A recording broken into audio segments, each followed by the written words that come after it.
Hello दोस्तों, आप सभी का स्वागत है आपके अपने चैनल DS स्टडी क्लासेस में। तो दोस्तों, आज कक्षा 10 का 5वां अध्याय पढ़ाने वाले हैं। देखिए दोस्तों, किसी भी चैप्टर को करने से पहले उसका बेसिक बहुत ही महत्वपूर्ण होता है। जब तक आपको बेसिक नॉलेज नहीं होगी, आप पूरा चैप्टर कैसे कर पाएंगे। तो आज की इस वीडियो में हम चैप्टर 5 समांतर श्रेणी का बेसिक बताने वाले हैं और उससे संबंधित कुछ एग्जाम्पल क्वेश्चंस भी करवाने वाले हैं। दोस्तों, बिना देरी के वीडियो को शुरू करते हैं। आज की वीडियो बहुत ही मज़ेदार होने वाली है, बहुत ही खास होने वाली है, तो बने रहिए हमारे साथ वीडियो के एंड तक। चलिए वीडियो को शुरू करते हैं। तो हमारे बेसिक का पहला टॉपिक है समांतर श्रेणी। पहला टॉपिक क्या है? समांतर श्रेणी। अब देखिए, समांतर श्रेणी होती क्या है? क्या है समांतर श्रेणी? ठीक है दोस्तों, इसके नाम से एक अनुमान लगाया जा सकता है। क्या कर सकता है? इसके नाम से एक अनुमान लगाया जा सकता है। क्या? समांतर श्रेणी, समान अंतर। क्या कह रहा है? इसी भाषा को समझिए, समान अंतर और श्रेणी, इसमें 3 शब्द छुपे हैं। श्रेणी तो आपके सामने सम्मुख है साफ, और देखिए समान अंतर छुपा हुआ है समांतर में। समांतर छुपा हुआ है समांतर में। तो क्या कह रहा है? समान अंतर वाली श्रेणी को ही समांतर श्रेणी कहते हैं। देखिए, इससे परिभाषा निकलती है एक सिंपल। क्या परिभाषा निकलती है? कि समान अंतर वाली श्रेणी को ही समांतर श्रेणी कहा जाता है। जैसे सपोज हमें एक समांतर श्रेणी दी हुई है बुक में, हमें बुक में समांतर श्रेणी दी हुई है 1 2 3 4 डॉट डॉट डॉट। ये एक समांतर श्रेणी है। अब देखिए, इसमें समान अंतर कैसे पता करेंगे हम? यदि हमें इसे जांच करनी है कि कैसे पता करेंगे कि हम ये समांतर श्रेणी है कि नहीं। हम इसमें किन दो संख्या को लेंगे? दो संख्या को लेंगे। चलो, हमने ये मान लिया। तो 2 में से 1 गया, कितना बचा? 1। इसमें 1 आया। इसी प्रकार अब इन 2 संख्या को लेंगे। 3 में से 2 गया, कितना आया? 1 आया, फिर से 1 आ गया। अब इन 2 संख्याओं को लेंगे। 4 में से 3 गया, 1 आया। अब आप क्या देखेंगे? यहाँ पर जो हमारा अंतर, जो डिफरेंस आ रहा है, वो बिल्कुल समान है। क्या है? वो जो डिफरेंस आ रहा है, हमारा जो अंतर आ रहा है, वो बिल्कुल समान है, बिल्कुल सेम है। और वो डिफरेंस क्या है हमारा? वो डिफरेंस है हमारा 1। क्या है वो डिफरेंस? 1। तो 1 है। तो इस प्रकार हमें पता पड़ता है कि ये समांतर श्रेणी है।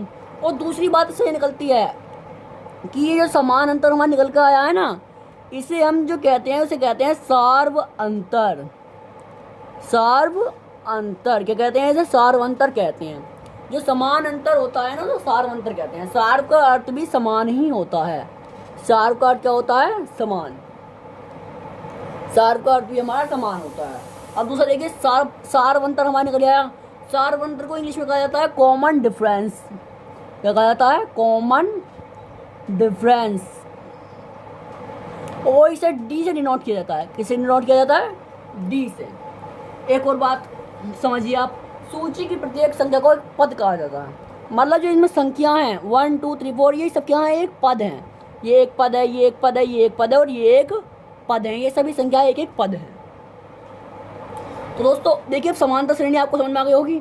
समान अंतर वाली श्रेणी को हम समांतर श्रेणी कहा जाते हैं। और इसकी परिभाषा दी गई है, एक समांतर श्रेणी संख्याओं की एक ऐसी सूची है जिसमें प्रत्येक पद पहले पद के अतिरिक्त अपने पद में एक निश्चित संख्या जोड़ने पर प्राप्त होता है। देखिए, वो सेम कहा गया है, इसमें कुछ ज़्यादा अंतर नहीं है। ये कह रहा है कि प्रत्येक पद, जो समांतर श्रेणी है, वह एक ऐसी श्रेणी है जिसमें प्रत्येक पद में एक निश्चित संख्या जोड़ने पर प्राप्त होता है। जैसे 1 में हमने कितना जोड़ा कि 2 प्राप्त हो गया, 1 जोड़ा। 2 में हमने कितना जोड़ा कि 3 प्राप्त होगा, फिर से 1 जोड़ा। 3 में हमने कितना जोड़ा कि 4 प्राप्त हो गया, फिर से 1 जोड़ा।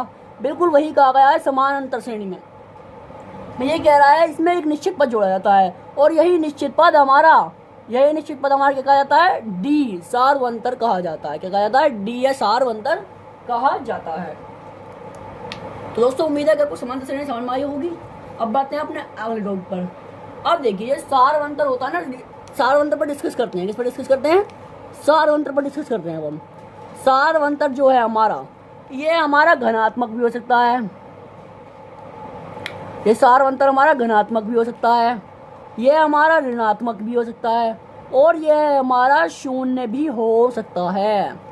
जो हमारा कॉमन डिफरेंस आएगा, समान अंतर आएगा, वह हमारा धनात्मक भी हो सकता है, वह हमारा ऋणात्मक भी हो सकता है, वह हमारा शून्य भी हो सकता है। शून्य भी हो सकता है। अब दोस्तों एक और बात सोचिए, समांतर श्रेणी बनती कैसे है। ये तो हमने आपको बताया था कि समांतर श्रेणी अपने में एक निश्चित पद जोड़ने वाली बनती है। अब हम आपको समांतर श्रेणी के एग्जाम्पल दिखाएंगे। क्या दिखाएंगे? एग्जाम्पल। मान लीजिए आपका नाम है मुकेश। क्या है? आपका नाम है मुकेश।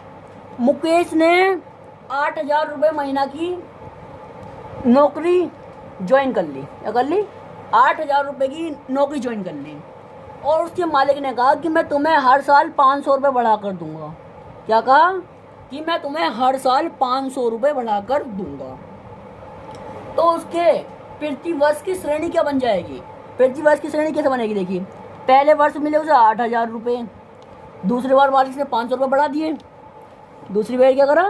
मालिक ने 500 रुपये बढ़ा दिए, तो कितने हो गए? 8,500 हो गए। अब तीसरे वर्ष से करा मालिक ने फिर 500 बढ़ा दिए, तो फिर हो गए 9,000। चौथे वर्ष के करा मालिक ने फिर 500 बढ़ा दिए, तो फिर क्या हो गया? 9,500। दोस्तों देखिए, इसमें एक निश्चित पद जोड़ा गया है। इसमें क्या गया है? एक निश्चित पद जोड़ा गया है। 5 जोड़ा तो 8,500 आ गया, 5 जोड़ा तो 9,000 आ गया, 5 जोड़ा तो 9,500 आ गया। तो आप समझिए सर, एक निश्चित पद पूरे श्रेणी में जोड़ा गया। जब तो एक समांतर श्रेणी बनी, इन सभी संख्याओं के बीच समान अंतर है, ये भी आप जानते हैं। जब ये समांतर श्रेणी बनी, यदि आपको समांतर श्रेणी की पहचान करने के लिए आ गया, तो आप आराम से समांतर श्रेणी की पहचान कर लेंगे। ये देखिएगा कि इन सभी संख्याओं के बीच समान अंतर है, या आप ये देख लीजिएगा कि इन सभी संख्याओं में एक समान चीज जोड़ी गई है, जैसे समान अंक या समान संख्या जोड़ी गई है। जैसे इनमें सब समान संख्या 5 जोड़ी गई है, प्रत्येक संख्या में 5 से जोड़कर अगली संख्या बनी है। क्या करा है? प्रत्येक संख्या में इन्होंने 5 जोड़ा है, फिर अगली संख्या बनाई है इन्होंने। तो ये हमारी एक समांतर श्रेणी हो गई, एपी। एपी से डिनोट करते हैं समांतर श्रेणी को। अब बढ़ते देखिए, एक और एग्जांपल लीजिए। एक एग्जांपल हम आपको देंगे। मान लीजिए आप अपनी गुल्लक में प्रतिदिन 10 रुपये जमा करते हैं। क्या करते हैं? आप गुल्लक में प्रतिदिन 10 रुपये जमा करते हैं। तो प्रतिदिन 10 रुपये, पहले दिन आपकी गुल्लक में थे 10 रुपये, दूसरे दिन कितने हो गए? दूसरे दिन 10 तो हुए, और 10 आपने जो जमा किए, 10 और 10 20 हो गए। इसी प्रकार तीसरे दिन 30 हो गए। इसी प्रकार चौथे दिन 40 भी हुए, और 5वें दिन 50 हुए। इसी प्रकार आपकी श्रेणी चलती गई। क्या होगा? एक श्रेणी बन गई, एक समांतर श्रेणी बन गई, क्योंकि इनके बीच के अंतर समान है, और प्रत्येक पद में एक निश्चित संख्या 10, क्या जोड़ी हमने? प्रत्येक पद में एक निश्चित संख्या, प्रत्येक पद में एक निश्चित संख्या में 10 जोड़कर एक श्रेणी बनाई है। इसीलिए ये क्या हो गई? इसलिए हो गई एक समांतर श्रेणी हो गई। समांतर श्रेणी हमारी बंद चली गई। समांतर श्रेणी या क्रमबद्ध श्रेणी क्रम से आगे बढ़ी। देखिए, 10 में हमने 10 जोड़ा 20 आ गया, 20 में 10 जोड़ा 30 आ गया, 30 में 10 जोड़ा 40 आ गया। इसी प्रकार ये समांतर श्रेणी कहा जाता है। देखिए, अब अगला हमें समांतर श्रेणी की कुछ एग्जाम्पल दिए हुए हैं। ये समांतर श्रेणी हैं या नहीं, इस बात पर डिस्कस, या पहले जो एग्जाम्पल दिए हुए हैं हमें दिखाया गया है कि समांतर श्रेणी इस प्रारूप की भी हो सकती है। तो देखिए किस प्रारूप की हमें दी गई है समांतर श्रेणी। कि फर्स्ट ऑफ ऑल दी गई है हमें 1 2 3 4, ये वाली समांतर श्रेणी दी गई है। पहले में फर्स्ट दी हुई है हमारे वाली समांतर श्रेणी। देखिए दोस्तों, इसमें निश्चित पर जोड़ा गया है, ये एक समांतर श्रेणी बन सकती है, बिल्कुल है। दूसरा हमें दिया हुआ है ये 100 70 40 10 एपी। देखिए आप, इसमें आप समांतर श्रेणी की पहचान कैसे करेंगे? क्योंकि इसमें तो कोई पद जोड़ा नहीं गया। इसमें क्या करा गया? इसमें पद घटाया गया है। क्या गया है? घटाया। इसी बात को उसने ऊपर आपसे कहा गया था कि सार्वंतर कॉमन डिफरेंस प्लस भी हो सकता है, माइनस भी हो सकता है, और 0 भी हो सकता है। तो देखिए इसमें क्या करा है? 100 में से 30 घटा के 70 आ गया, 70 में से 30 घटाया 40 आ गया, 40 में से 30 घटाया 10 आ गया। तो इसी प्रकार ये भी एक समांतर श्रेणी बन गई। और तीसरा देखिए माइनस वाला समझिए। अब आपको एक ऋणात्मक भी समझना जरूरी है। ऋणांतरी, इसमें आपको सार्वंतर निकालने में एक फॉर्मूला यूज करना है, या आप सिंपली करेंगे। एक डी का फॉर्मूला होता है A2 - A1। सारे फॉर्मूला हम आपको पढ़ाने वाले हैं इसी वीडियो में। तो देखिए डी का जो फॉर्मूला होता है वो A2 - A1 होता है। ए को हम क्या कहते हैं? ए कहा जाता है पद। ए को या प्रथम पद भी कहा जाता है। ए को प्रथम पद, प्रथम पद हम जब मानेंगे जब हमें खाली ए दिया हो, पर यहाँ पर हमें A1 दिया है, A2 दिया है। तो सिंपली हमसे कहा गया है A2 माइनस A1, क्या गया है A2 माइनस A1 जो है डी का फॉर्मूला है। इसमें डी कैसे निकालेंगे तो हम, तो इसमें A2 क्या दिया हुआ है हमें दोस्तों इसमें A2 क्या दिया, A2 दिया है हमें -1, क्या दिया है -1 और माइनस A1, तो -A1 करेंगे तो ये प्लस हो जाएगा, क्या हो जाएगा प्लस हो जाएगा, तो +3, तो -1 + 3 कितना हो जाएगा, -1 + 3 करेंगे तो हमारा 2 आ जाएगा वही प्लस का। तो प्लस के 2 जो है वो इसका डी है, सार्व अंतर है, क्या है डी है, सार्व अंतर समानांतर है। तो -3 में हम +2 करेंगे -1 आ जाएगा, -1 में +2 करेंगे तो क्या आ जाएगा 1 आ जाएगा, 1 में +2 करेंगे तो क्या आ जाएगा 3 आ जाएगा। इसी प्रकार ये भी एक ए बी बन सकती है, तो इस पर भी आप विशेष ध्यान दीजिए। तो बढ़ते हैं अपने समांतर श्रेणी के क्रम में। एक समांतर श्रेणी जो बनती है उसका क्रम होता है, उसे क्रम के बारे में डिस्कस करेंगे। वो क्रम क्या होता है, ए हमें प्रथम पद है, हम बता चुके हैं आपको। दूसरा पद क्या होगा A + D, मतलब प्रथम पद उसमें सारवंता जोड़कर। इसी प्रकार तीसरा पद होगा A + 2D, क्या होगा A + 2D। तीसरा पद होगा A + 3D। इसी प्रकार से हमारी समांतर श्रेणी का एक पद वो होता है क्रम। ये हमारी समांतर श्रेणी का एक क्रम है जब हमारा संख्या A है। जो हमारी परिभाषा में दिया होता है एक समांतर श्रेणी जिसमें प्रत्येक संख्या में एक निश्चित संख्या जोड़ी जाती है, मतलब निश्चित संख्या तो उसका मतलब था जैसे ये A है, इसमें कुछ निश्चित संख्या जोड़ दी वो संख्या बन गई, पर इसमें कुछ निश्चित संख्या छोड़कर अगले निश्चित संख्या बनाई। पर ये क्रम जो है, बट ये जो आपको क्रम दिया हुआ है ना, ये उस रूप में नहीं दिया हुआ। देखिए ये क्रम में आपको बताया गया है कि आप पहली संख्या से पूरी श्रेणी बना दीजिए, मतलब पहली संख्या में D जोड़ेंगे तो ये दूसरा पद आएगा, पहली संख्या में दुगुना D जोड़ेंगे तो तीसरी संख्या आ जाएगी, पहली संख्या में 3 गुना D जोड़ेंगे तो चौथी संख्या आ जाएगी। इस प्रकार से एक क्रम बनाया हुआ है समांतर श्रेणी का। तो दोस्तों जैसा कि हम आपको पद बता चुके हैं, समांतर श्रेणी भी डिस्कस कर चुके हैं और आपका सारवंतर भी डिस्कस कर चुके हैं। तो पहले जो हमारी 5.1 है, 5.1 में हमारी सिर्फ इनकी ही जरूरत पड़ने वाली है, सिर्फ इन 3 चीज़ों की जरूरत पड़ने वाली है। तो हम इन्हें ही समझाएंगे। पहले 5.2 के फॉर्मूले आपको उसी समय समझाए जाएंगे जब आपको 5.2 कराई जाएगी। दोस्तों बिना देरी किए बढ़ते हैं इसके एग्जाम्पल क्वेश्चन पर। क्वेश्चन दिया हुआ है AP 3/2, 1/2, -1/2, -3/2। इसमें हमें प्रथम पद और सारवंतर बताना है। क्या बताना है, उसमें प्रथम पद क्या है हमारा, प्रथम पद पूछा और सारवंतर पूछा है। प्रथम पद किसे कहते हैं, हमने आपको बताया था प्रथम पद प्रत्येक पद को क्या कहता है ए कह सकते हैं या इसे A1 कह सकते हैं। क्या कह सकते हैं, या तो इसे A कह दीजिए आप, A1 कह दीजिए, बस साधारण भाषा में A ही कहा जाता है क्योंकि 1 को हम ज़्यादातर लिखते नहीं हैं।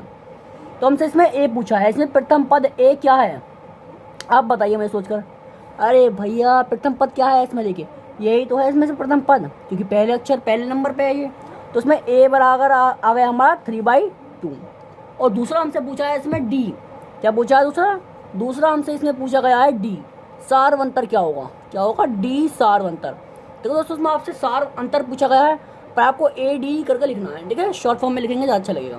तो D पूछा है, D कैसे निकालेंगे हम, D का हमने आपको एक फॉर्मूला बताया था। क्या बताया था फॉर्मूला, D का फॉर्मूला बताया था A2 - A1। तो सिंपली A2 - A1 करेंगे। A2 क्या दिया हुआ है इसमें हमें, A2 दिया है 1/2, A1 दिया है 3/2, तो -3/2, 2 कॉमन है तो 2 यहाँ पर सिंपली, तो 1 - 3 तो -2/2, -2/2 आ गया आपका। और -2/2 क्या करेंगे, 2 से 2 काट देंगे तो सिंपली -1 जो आपका आ गया वो आ गया आपका D। इसी प्रकार ये क्वेश्चन होना था, यहाँ से हमारा A निकल आया और यहाँ से हमारा D निकल आया। तो बढ़ते हैं अगले क्वेश्चन पर। तो बढ़ते हैं अपने एग्जाम्पल नंबर 2 पर। तो एग्जाम्पल नंबर 2 में हमसे कहा गया है संख्याओं के निम्नलिखित सूचियों में से कौन कौन से AP नहीं है और कौन कौन से AP हैं। यदि कोई AP है तो उसके अगले 2 पद लिखिए। तो दोस्तों इसमें हमसे कुछ ये 4 क्वेश्चन दिए हुए हैं, इनमें हमें बताना है इन चारों में कौन कौन AP है या कौन कौन AP नहीं है। यदि कोई AP है तो उसके अगले 4 पद हमें लिखने, उसके अगले 2 पद हमें लिखने हैं। क्या करना है, उसके अगले 2 पद भी हमें लिखने हैं। तो इसमें हमें फर्स्ट ऑफ ऑल पहली संख्या दी गई है।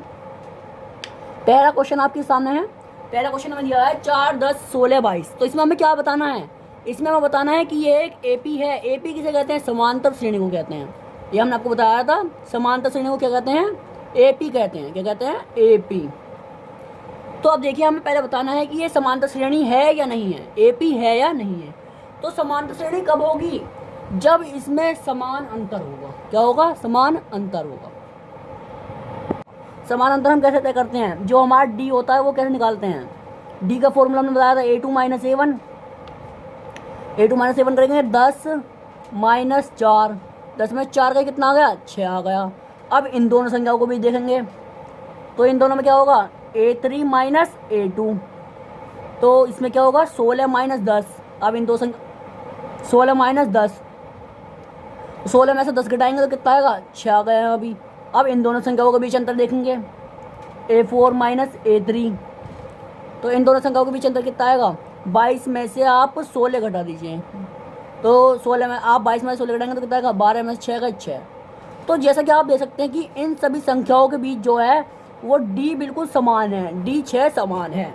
इसका अर्थ यह है कि यह एक समांतर श्रेणी है। इसका अर्थ क्या है कि यह एक समांतर श्रेणी है। तो हम सिंपली लिखेंगे पहले, अतः यह एक समांतर श्रेणी या एपी है। फिर हमसे कहा गया है कि यदि वो है तो उसके अगले दो पद लिखिए। अब इसके अगले दो पद कैसे लिखेंगे, तो हमें 22 दिया हुआ है, 22 से अगली पद कैसे लिखेंगे हम, तो हमारा अगला पद, जो अगला पद लिखने का फॉर्मूला होता है, अगला पद, यदि आपको अगला पद लिखना है, अगला पद का फॉर्मूला होता है ना, भूल जाऊँगा आपको, तो अगले पद का फॉर्मूला होता है a प्लस डी। क्या होता है, a प्लस डी। पर a कौन सा, जो आपको एंड में दिया हुआ है वो वाला है। तो हमें अंत में कौन सा दिया हुआ है, अंत में दिया हुआ है हमें 22। क्या दिया हुआ है, 22। तो हम ये 14 पद दिया हुआ है तो a5 निकालेंगे। हम क्या निकालेंगे, a5 equal to a4 plus D. तो a4 दिया हुआ है हमें 22 और d हमें निकाला 6, तो अगला पद क्या हो गया, 28। अगले दो पद कहा है इसने हमसे, क्या कहा है, अगले दो पद। तो अब निकालेंगे हम a6 कैसे निकालेंगे, a5 प्लस डी। तो a5 दिया है हमें 28 और डिफरेंस निकाला हमने 6, तो 28 6 34 आपका अगला पद होगा। तो ये आपका आंसर होगा। दोस्तों मुझे उम्मीद है आपको समझ में आ रहा होगा। बढ़ते हैं इसके नेक्स्ट क्वेश्चन पर। देखिए आ गए हम दूसरे क्वेश्चन पर। इसमें पहले हमें क्या चेक करना है, पहले हमें चेक करना है कि ये संख्या जो है एपी है या नहीं। तो सिंपली पहले चेक करेंगे, सॉल्व। तो एपी के लिए हमें क्या चेक, कोई संख्या समांतर श्रेणी में है या नहीं, ये चेक करते हैं। ठीक है दोस्तों, फिर बता रहा हूँ आपको, समांतर श्रेणी अर्थात एपी अर्थात समांतर श्रेणी। अब हमें चेक करना है कि ये समांतर श्रेणी या एपी है या नहीं। तो एपी का चेक करते हैं हम, यदि इन सभी संख्याओं के बीच अंतर समान है तो यह समांतर श्रेणी है या एपी है। ठीक है, तो अंतर कैसे निकालते हैं हम, D equals to a2 minus a1। तो a2 दिया है हमें 2 और a1 दिया है हमें -2, तो माइनस 2 दिया है हमें, पर 2 माइनस माइनस प्लस हो जाएगा, तो 2 + 2 4 आ गया। तो हमारा d1 आया 4 आ गया। अब निकालेंगे इन दोनों संख्याओं के बीच में, इन दोनों संख्याओं के बीच में क्या निकलेगा, a3 माइनस a2। तो a3 क्या दिया हुआ है हमें, सिंपली a3 दिया हुआ है -2 और a2 दिया हुआ है हमें 2, तो -4 आ गया। तो देखिए दोस्तों, हमारा d1 आया 4, d2 आया -4।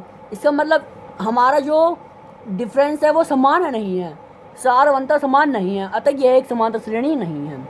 अतः यह एक एपी नहीं है। सिंपली हम वहीं लिख देंगे जब हमारा समान अंतर डिफरेंस हो जाएगा, उसका मतलब यह है कि समांतर श्रेणी है ही नहीं या हो ही नहीं सकती। ठीक है, तो आपको जब भी आपका समान अंतर या सर्वांतर अलग आ जाए, आपको तुरंत लिख देना है कि यह एक समांतर श्रेणी नहीं है। ठीक है, तो दोस्तों बढ़ते हैं अपने अगले क्वेश्चन पर। दोस्तों अगले क्वेश्चन में हमसे कहा गया है 1, -1, -3, -5। इसमें हमें वही बताना है कि ये एपी है या नहीं, और यदि एपी है तो उसके अगले दो पद लिखिए। तो एपी की पहचान कब करें, कैसे करते हैं, फिर बताइए आप, अगर आप बताइए कैसे करेंगे, कमेंट में जल्दी जवाब दीजिए। तो हम एपी की पहचान कैसे करते हैं, हम एपी की पहचान करते हैं उसका सार अंतर देखकर। मतलब यदि इन सभी संख्याओं के बीच अंतर समान है तो ये एक एपी है, अंतर समान नहीं है तो यह एक एपी नहीं है। तो अंतर निकालेंगे, D equals to a2 minus a1 हमारा फॉर्मूला था। a2 दिया हुआ है हमें -1, a1 दिया हुआ है हमें 1, -1 लेंगे, a1 का 1 लिख दिया। तो -1 कितना हो गया, -2 हो गया। कितना हो गया, -2। अब ये इसमें -2 आएगा। अब देखेंगे इन दोनों संख्याओं के बीच, इसमें देखेंगे इन दोनों संख्याओं के बीच देखेंगे अब, तो A3 माइनस A2 लिखा हमने। A3 क्या दिया हुआ है हमें -3, A2 दिया हुआ है -1, तो -1 है, माइनस माइनस प्लस हो जाएगा, तो माइनस के 2 आ गए हैं यहाँ भी। अब इन दोनों संख्याओं के बीच देखेंगे A4 माइनस A3, A4 दिया हुआ है हमें -5 माइनस A3 -3, तो ये माइनस और ये माइनस, माइनस माइनस प्लस, तो -3 का होगा +3, तो यहाँ पे कितना आ गया -2। अब देख सकते हैं कि आप इन तीनों संख्याओं, ये चारों संख्याएं जो हैं इन सभी के बीच जो अंतर है वो समान है। जो अंतर है वो D हमारा -2 जो आया है निकल के, वो बिल्कुल समान है। तो ये इससे क्या सिद्ध होता है, इससे सिद्ध होता है अतः ये एक समांतर श्रेणी या AP है। क्या है, अतः ये एक समांतर श्रेणी है, अतः ये एक AP है। ठीक है, तो इसमें हमें अगले दो पद बताने हैं। तो अगले दो पद का फॉर्मूला क्या था, हमारे अगले दो पद का फॉर्मूला था A + D फॉर्मूला होता था अगले पद के लिए। अगले पद के लिए फॉर्मूला क्या था, A + D। अब देखेंगे हम क्या, अब देखेंगे कि हमें कौन सा पद लिखना है। ये दोस्तों ये 4 पद तो इस क्वेश्चन में हमें ऑलरेडी दिए हुए हैं, तो हमें लिखना है A5। तो A5 का फॉर्मूला क्या होगा, A4 + D। A4 दिया हुआ है हमें -5 और D दिया हुआ है हमें डिफरेंस -2, तो D दिया हुआ है -2, तो -5 -2 कितना हो गया -7। इसी प्रकार निकालेंगे A6, A5 + D, D कितना जाएगा, यह जाएगा A5 दिया हुआ है हमें -7 और डिफरेंस हमारा -2, तो -9 हमारा ये आएगा। तो इस समांतर श्रेणी के अगले दो पद क्या हो गए, -7 -9। तो इस प्रकार जो समांतर श्रेणी बनी वो किस प्रकार बनी, देखिए आप, हमें समांतर श्रेणी यहाँ तक तो दी हुई थी 1 -1 -3 -5, यहाँ तक हमें समांतर श्रेणी दी हुई थी। हमें अगले दो पद खोजे, इसके -7 और -9 जो होगा इसका आंसर होगा। तो मुझे उम्मीद है कि आपको वीडियो पसंद आई होगी। वीडियो पसंद आई है तो एक लाइक कीजिए और एक प्यार सा कमेंट जरूर कीजिए। आप जिस टॉपिक पर वीडियो बनवाना चाहते हैं उस टॉपिक पर भी कमेंट कर सकते हैं। तो दोस्तों, आपने अगर अभी तक हमारे चैनल को सब्सक्राइब नहीं किया है तो पहले आप चैनल को सब्सक्राइब कीजिए, ताकि हमारे द्वारा बनाई गई वीडियो की नोटिफिकेशन आपको मिले सबसे पहले। आप हमारे टेलीग्राम चैनल को भी ज्वाइन कर सकते हैं और हमें इंस्टाग्राम पर भी फॉलो कर सकते हैं। नीचे दोनों का लिंक दिया हुआ है। यदि आप क्लास 10 का कक्षा 10 का आप बहुपद चैप्टर पढ़ना चाहते हैं, चैप्टर 2 की प्लेलिस्ट की लिंक भी हमने नीचे दी हुई है। यदि आप चैप्टर 2 पढ़ना चाहते हैं तो चैप्टर 2 भी नीचे प्लेलिस्ट में से डिस्क्रिप्शन में प्लेलिस्ट है, उस पर प्लेलिस्ट पर आप क्लिक करके चैप्टर 2 पढ़ सकते हैं। इसके साथ मैं दीपक सिंह आपसे लेता हूँ। जय हिंद, जय भारत।